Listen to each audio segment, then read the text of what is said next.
truly don't understand how this happened.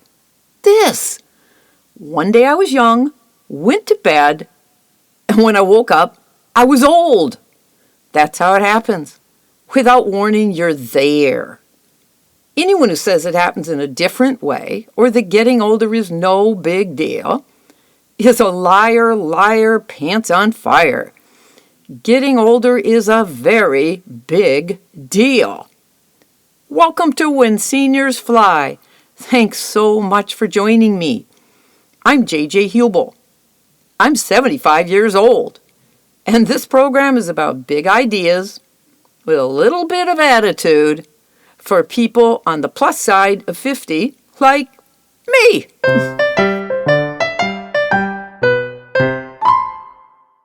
Whether you like the idea of going green till the end, or you're just plain cheap, you may want to join the growing number of people who are making their own coffins.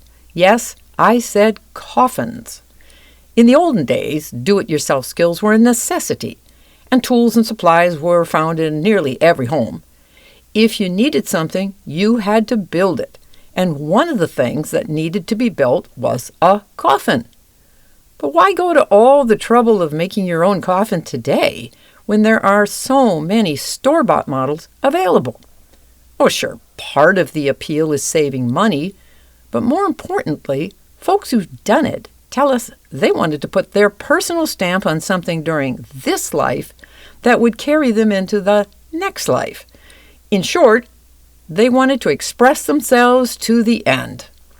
The coffin-making idea appealed to my 82-year-old friend.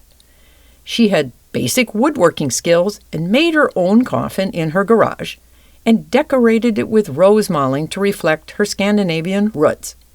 Some people prefer tackling the coffin-making project with others, like a group of lively seniors in New Zealand. These folks were upset that so many of their friends' funerals didn't reflect the vibrant lives they were supposedly honoring. That upset motivated the group to take one funeral detail into their own hands, and the Kiwi Coffin Club was born. I encourage you to check out the Kiwi Club's hilarious and inspiring YouTube video, The Amazing Musical Coffin Club. That video spawned coffin clubs all over the world, and when you see the Elvis memorabilia coffin, you'll know why.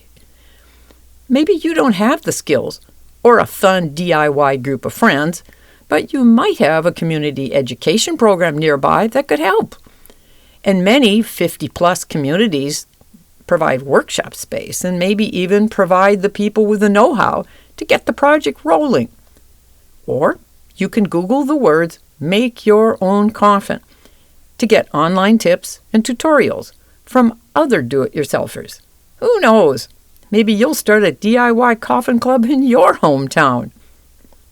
Or perhaps you decide to be cremated, and you don't necessarily need a coffin, only an urn. It's my understanding that our cremated ashes weigh about 5 pounds, and that these cremains come in a sealed plastic bag that can be repackaged any way you wish. Why not find or make a container for your ashes that reflects your interests and hobbies? You could make your own pottery jar or find one at a local art fair. You might decorate a box with photos, fishing lures, or ticket stubs, or paint it your favorite color. Or you could ask that your ashes be placed in a much-loved object, like a motorcycle helmet, a cookie jar, or a pair of cowboy boots. My plan is that my cremains will share a coffee pot with as much ground French roast as space will allow. No matter what coffin or urn you make or decorate, when it comes to where your body goes on its way to the great beyond, it's all about one last chance to show what was important to you in the here and now. And the right choice can only be made by one person and done in one way. And that's to do it yourself. So many choices, and there's still plenty of time to make them. Please be sure that one of those choices will be to join me for my next program, to hear even more. You've been listening to When Seniors Fly with J.J. Hubel, who believes aging with attitude is the only way to go.